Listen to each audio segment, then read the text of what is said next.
তো পরীক্ষা কেমন কি ব্যাপার, তুমি যাও না এখনো? এটা কি? ও আচ্ছা, তোমাকে ডাকছে না, আমার সাথে ঝগড়া করে তোমাকে ডেকে নিয়ে আসছে। ঠিক আছে, নিয়ে যাও।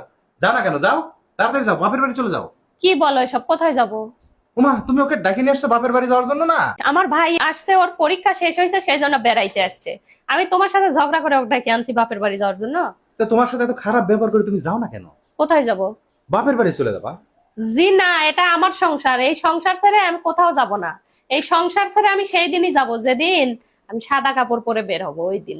এত দুর্ব্যবহার, এত গালাগাল, এত কিছুর পরেও তোমার কি মনটা চায় না একবারও যে রাগ করে বাপের বাড়ি চলে যায়? না, মন চায় না। কারণ যারা স্বামীর সংসার থেকে রাগ করে বাবার বাড়িতে চলে যায় তারা ভুল করে। ভুল করে? হ্যাঁ, ভুল করে। আমি তাদের মতো বোকা না, আমি ওই ভুল করতে চাই না। আরে আমার বোন কয়দিন আগে তার স্বামীর সাথে রাগারাগি করে আমাদের বাড়িতে চলে আসলো, কতদিন থেকে গেল, আবার চলে গেল, একলা একলা চলে গেছে। থেকে কোথায় যাওয়া লাগছে? পরে একলা একলা কি জানে বুঝে চলে গেল। হ্যাঁ, ওই তো একলা একলাই আবার স্বামীর সংসারে ফিরে যাওয়া লাগছে। স্বামী কিন্তু নিতে আসে নাই। তো ওই রাগ দেখায়া চলে যায়, আবার একা একা ছেঁচড়ার মতো ফিরে আসার থেকে রাগ করে এখানেই বসে থাকা ভালো। বুঝতে তোমার পারছো? মতে কি তাহলে এত জ্বালা যন্ত্রণা সহ্য করে স্বামীর সংসার করা উচিত? জীবন মানেই যন্ত্রণা, ঠিক আছে?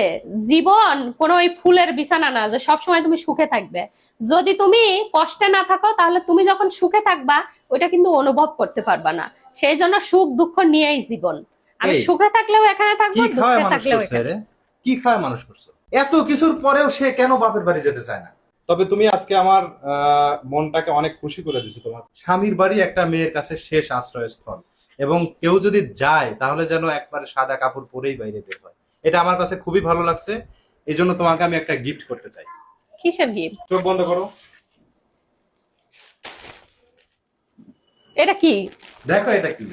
কি আছে এটা? ওইটা ধর তো দেখি। এটা হচ্ছে একটা সুন্দর বেডশিট। তুমি তো এটা একটা- সব সময় ঠকো, তো তুমি এই বেডশিট নিলা কোথায় থেকে? এর আগে একটা বেডশিট নিয়েছিলাম bedding material spot Facebook page থেকে।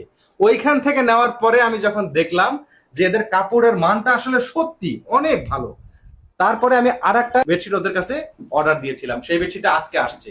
তো ও দেখলাম মা! সানাবাবু আসছে, বেডশিটও আসছে, এই জন্য এই উপলক্ষে তোমাকে গিফট কোল দিলাম। বালিশের কাভারও আছে? হ্যাঁ দেখো, কোল বালিশের কাভারও আছে, নরমাল বালিশের কাভারও আছে, এবং সবকিছু ডিজাইনটা খুবই সুন্দর, এবং এর কালার উঠবে না, বুঝছো? তো আর দেরি কিসের? আমার ভাই আসছে, আগে বেডশিটটা বিছায় নেই। দেখি, পারো তো, দেখি কেমন লাগে দেখতে। বাহ, চমৎকার, খুব সুন্দর লাগতেছে দেখতে, বুঝছো? আসলেই চমৎকার, বুঝছো?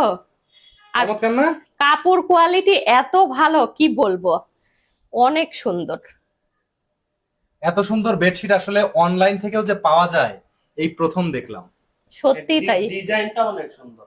এটা কোথা থেকে নিছি বলো তো? Bedding material spot Facebook page থেকে।